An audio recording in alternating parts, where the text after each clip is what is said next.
सप्त कोंकण के एक हिस्से वो लौटे परशुराम की तरफ आए, जहाँ पे आज उनका बहुत एक भव्य मंदिर है परशुराम जी का। तो परशुराम जी के विषय में हमारे पास में जो भी जानकारियाँ हैं सीमित है, असीमित नहीं, सीमित है एक्चुअली। परशुराम जी अस्त्र शस्त्र में बड़े ही माहिर थे। वो विद्या उन्होंने किनसे ली? अपने पिताजी के मामा श्री और महर्षि विश्वामित्र से। विश्वामित्र जो हैं वो उनके पिताजी के मामा जी थे, उन्होंने उनको शिक्षा दी। तो आप सोचिए कि विश्वामित्र जो हैं वो क्षत्रिय थे, उनका पूर्व नाम विश्वपुत्र था, तो वो क्षत्रियों का वध कैसे कर सकते हैं? एक्चुअली क्षत्रियों का वध जो है इसके पीछे एक बहुत बड़ी कार्तिवीर्य, एक हेय वंश के राजा थे, जिसे सहस्त्रार्जुन भी कहा जाता है, सहस्त्रबाहु भी कहा जाता है।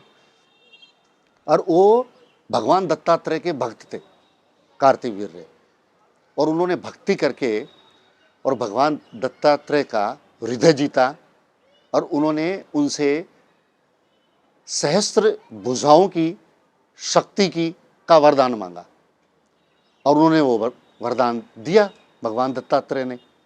और सहस्त्रबाहु एक बार और वन भ्रमण को निकले थे, उनके साथ में उनकी पूरी सेना थी। तो रास्ते में ही और ऋषि जमदग्नि का आश्रम आया, तो उन्होंने सोचा चलो सेना को विश्राम करवाते हैं यहाँ पे। ऋषि ने उनका, जमदग्नि जी ने उनका बड़ा अच्छा आदर सत्कार किया, उनके लिए भोजन की व्यवस्था की, उनके लिए विश्राम स्थल की व्यवस्था की। तो वहाँ पे ही माता कपिला कामधेनु थी, और सहस्त्रबाहु की नज़र उन पे पड़ गई।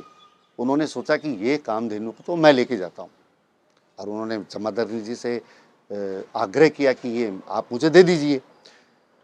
जमदग्नि जी ने मना कर दिया, बोले मेरे तो आश्रम की सब कुछ यही है, बोले, और बड़ी प्रिय थी उनको। लेकिन उन्होंने उसको वहाँ से कामधेनु को बलात् उठा लिया, उठा के वो ले गए।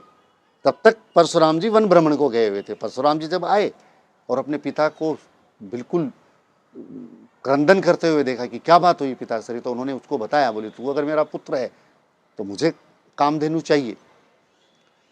तो फिर वो परशु लेके वहाँ से भागे, और उन्होंने सहस्त्रबाहु को रास्ते में रोका, और उन्होंने सहस्त्रबाहु की भुजाएं काट डाली और उसका वध कर दिया।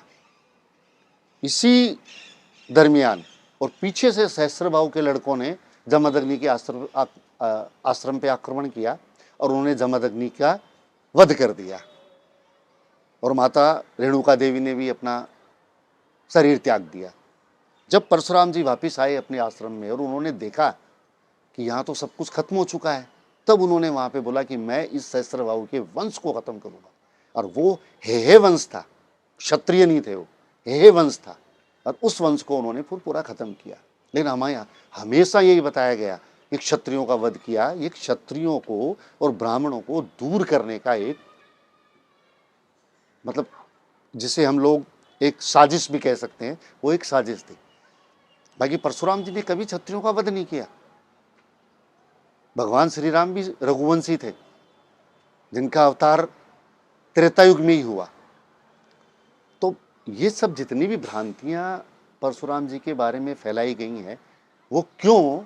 क्योंकि हम विप्रों की जो नई जनरेशन है, वो जनरेशन के और हृदय पे उनके प्रति सकारात्मक विचार ना आए, इसके लिए ये सब कुछ कहा गया है। और परशुराम जी को अगर पूर्ण रूप से हम पढ़ें तो परशुराम जी ने हमारे पूरे जम्बूद्वीप में रहन सहन की जो व्यवस्था है, ग्रामीण व्यवस्था है, शहरी व्यवस्था है, वो पूरी की पूरी परशुराम जी ने स्थापित की थी। तो परशुराम जी के बारे में जानकारी हमें है ही नहीं, और ना कभी बताई जाती है, ना कभी इलेक्ट्रॉनिक मीडिया के द्वारा बताई जाती है, ना कभी प्रिंट मीडिया के द्वारा बताई जाती है। जब तक संवाद नहीं होता है एक या दो बुद्धिजीवियों के बीच में, तब तक उनकी जानकारियां मिलना हमें बड़ी मुश्किल है। तो ये मैं आपको संक्षिप्त जानकारी बता रहा हूँ परशुराम जी के बारे में। फिर कभी बैठेंगे हम तो मैं आपको बहुत और विस्तार से बताऊंगा। मतलब जो कुछ मैं बता रहा हूँ वो तो नगण्य है। ठीक है दवे साहब, फिर कभी बैठेंगे अपन तो मैं आपको